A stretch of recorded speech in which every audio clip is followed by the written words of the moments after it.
राजस्थान में दिसंबर 2023 तक विधानसभा के चुनाव होने हैं। ऐसे में राजस्थान की तमाम पार्टियां चुनावी एजेंडों के साथ धरातल पर उतर चुकी है, चाहे वो कांग्रेस हो, भारतीय जनता पार्टी हो या राष्ट्रीय लोकतांत्रिक पार्टी यानी कि रालोपा हो।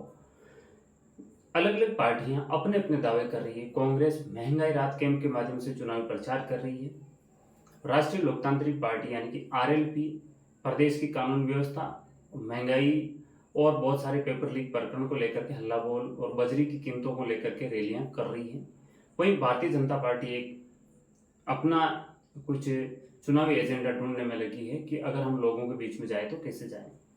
नमस्कार, मैं हरिराम, आप देख रहे हैं द सरफेस न्यूज। हमारे यूट्यूब चैनल से जुड़ने के लिए चैनल को सब्सक्राइब करें। फेसबुक पे देख रहे हैं तो हमारे पेज को फॉलो करें। आज इस वीडियो में हम बात करने वाले हैं बेनीवाल की हुंकार, भाटी की ललकार और सतीश पूनिया बरकरार। इस मुद्दे को लेकर के हम पूरे एपिसोड पे बात करेंगे। अगर हम सबसे पहले बात करें तो हम हनुमान बेनीवाल की बात करते हैं। हनुमान बेनीवाल जो राष्ट्रीय लोकतांत्रिक पार्टी के सुप्रीमो हैं और नागौर से सांसद है। नागौर सांसद ने कुछ दिनों पहले प्रेस कॉन्फ्रेंस करके इस जून महीने में बजरी की दरों को लेकर के और अवैध टोल नाकों को लेकर के हल्ला बोल कार्यक्रम का आगाज किया था, जिसके चलते उन्होंने लुणकरणसर, कोलाइत, डूंगरगढ़, उसके अलावा भीलवाड़ा, रियाबड़ी, इन क्षेत्रों में उन्होंने बड़ी बड़ी रैलियां की। इन्होंने रैलियों की शुरुआत करते हुए रियाबड़ी से बड़ी रैली का आगाज किया था। बजरी के दरों को लेकर के, उनकी जो कीमतें हैं उन पर भारी बढ़ोतरी उनको लेकर के, और जो अवैध टोल नाके उनको लेकर के, और कानून व्यवस्था पर जिस प्रकार बजरी के जो टेंडर है ये लोग किस प्रकार हावी हो रहे हैं, उनके खिलाफ उन्होंने हल्ला बोल कार्यक्रम का आगाज किया है।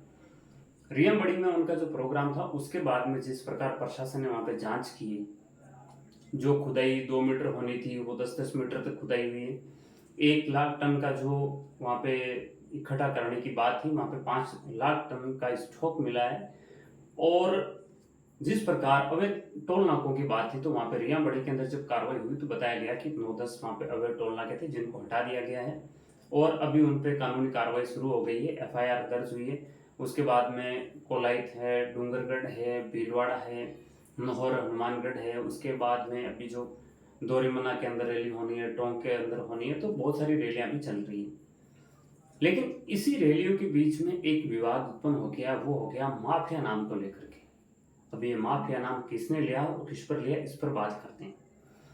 दरअसल राजस्थान में जो बजरी का ठेका है वो है मेघराज सिंह के नाम से। बता दूं, मेघराज सिंह जो कि कुचामन फोर्ट है, कुचामन का किला, उसके मालिक हैं और उन्होंने बजरी का पूरे राजस्थान में ठेका ले रखा है।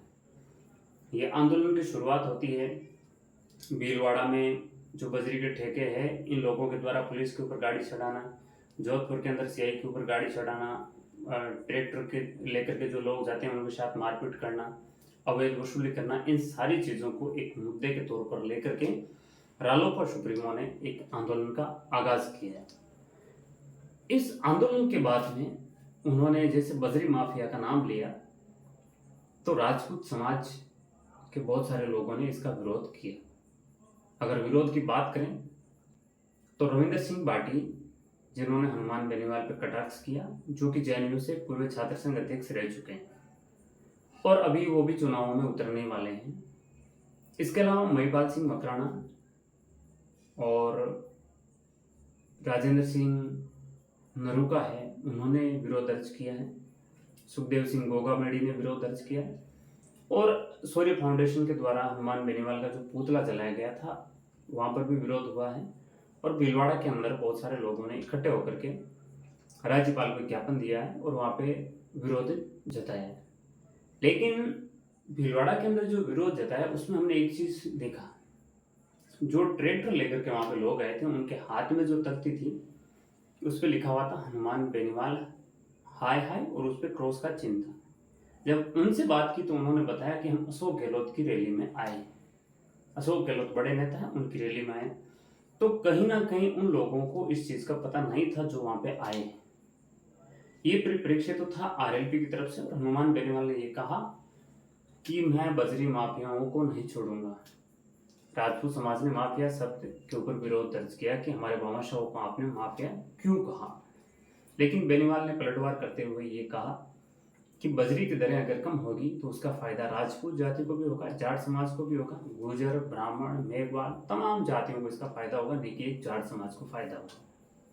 उन्होंने कहा कि ये जो अवैध टोल नाके हैं इनको लेकर के एफआईआर दर्ज हुई, लोगों की आवंटित जमीन पर जिस प्रकार कब्जा हुआ, जिस प्रकार खुदाई लिमिट से ज़्यादा हुई, स्टॉक लिमिट से ज़्यादा है और दरों में जो बढ़ोतरी है उसको लेकर के विरोध प्रदर्शन हुआ।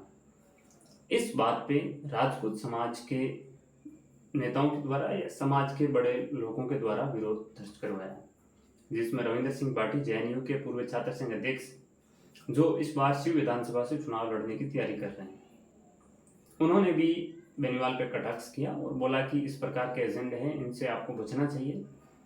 ऐसे सम्मानित एक व्यक्ति है मेघराज सिंह, उसके बारे में ऐसी अनर्गल टिप्पणी को हम कदापि सहन नहीं करेंगे और उन्होंने युवाओं से भी इस पर अपील की। वहीं महिपाल सिंह मकराना ने भी इस पर तंज कसा, सुखदेव सिंह गोगामेड़े ने भी तंज कसा। तो बेनीवाल की जो हुंकार थी उस पर वापस इस समाज के द्वारा ललकार भरी गई है और उनको चुनौती भी दी गई है, लेकिन बेनीवाल ने साफ कहा कि मैं इस मुद्दे पर अंत तक जाऊंगा, अगर मैं सत्ता के नजदीक आया तो मैं इस माफिया नाम की चिड़िया को नहीं छोड़ूंगा। ये तो बात थी बेनीवाल और राजपूत समाज के बीच में हुए जो घटनाक्रम उसकी थी। अब हम बात करते हैं भारतीय जनता पार्टी के प्रदेशाध्यक्ष को लेकर के। हाल ही में कुछ न्यूज चैनल के द्वारा एक सर्वे करवाया गया एग्जिट पोल के माध्यम से ट्विटर पर। सर्वे ये था कि भारतीय जनता पार्टी के जो पूर्व प्रदेश अध्यक्ष है सतीश पूनिया और वर्तमान अध्यक्ष सीपी जोशी, इन दोनों को लेकर के एक बड़ा सर्वे हुआ, जिसमें 65 यानी 65% से अधिक लोगों ने सतीश पूनिया का समर्थन किया। वो लोग थे जो भारतीय जनता पार्टी के थे। सतीश पूनिया के बारे में लोगों ने यह भी कहा कि सतीश पूनिया जब प्रदेश अध्यक्ष बने थे तो भारतीय जनता पार्टी टुकड़ों में बिखरी हुई थी। सतीश पूनिया ने 3 साल कड़ी मेहनत के बाद में इस पार्टी को संगठित किया, पार्टी को मजबूती दी और सीपी जोशी को एक बना बनाया फॉर्मूला मिला उनको बिना किसी मेहनत के। लोगों ने यह भी कहा कि सतीश पूनिया के समय में भारतीय जनता पार्टी बहुत अच्छी संगठित थी, जो सीपी जोशी के समय नहीं रह पाएगी और उनका जो नेतृत्व था अलग था। विधानसभा में थे, विधानसभा में बहुत सारे मुद्दे उन्होंने उठाए, बहुत सारे आंदोलन किए, रीट का मामला हो और भी पेपर लीक का मामला हो, बहुत सारे जो रेप केसेज हैं उनको लेकर के हो, बहुत सारी घटना थी उनको लेकर के डॉक्टर सतीश पूनिया ने बहुत मजबूती के साथ में मुद्दे उठाए थे और भारतीय जनता पार्टी को संगठित करने का काम किया। सीपी जोशी पर अभी भी भारतीय जनता पार्टी के कार्यकर्ताओं का वो भरोसा नहीं है जो डॉक्टर सतीश पूनिया पे था। इसको लेकर के ऐसा बताया जा रहा है कि फिर सतीश पूनिया की दावेदारी मजबूत हो रही है प्रदेश अध्यक्ष के लिए। ऐसा ना हो कि इलेक्शन आए तब ऐसा हो सकता है, ये एक संभावना खोजी जा रही है। इस पे अभी लंबी चर्चा करना व्यर्थ होगी, क्योंकि जैसे समय आएगा वैसे हम इस पे बात करेंगे। लेकिन वर्तमान में भारतीय जनता पार्टी के लोगों का जो भरोसा सतीश पूनिया पे है वो सीपी जोशी पर नहीं है, ये भी हमने देखा। एग्जिट पोल में जिस प्रकार भारतीय जनता पार्टी के लोगों ने रिट्वीट करके जो अपनी बात रखी, उसमें सीपी जोशी को बहुत अच्छा नेतृत्व करता बताया गया, सीपी जोशी के अगर कंपैरिजन में देखें तो। क्योंकि सतीश पूनिया विधानसभा में और सीपी जोशी संसद में थे तो उनको यहाँ के मुद्दों के बारे में ज़्यादा जानकारी थी नहीं और उनको ज़बरदस्ती या मान लो कि जो है आलाकमान उनके विचार मिलते हो गए तो उनको बना दिया। तो ये बातें थी आज के इस एपिसोड की, जिसमें हमने बजरी के खिलाफ जो आरएलपी का हल्ला बोल उसकी बात की, उनके विरोध की बात की और सतीश पूनिया की बात हमने आपके सामने रखी। और भी हम नए एपिसोड के साथ मिलते रहेंगे, तब तक के लिए जय हिंद, जय भारत।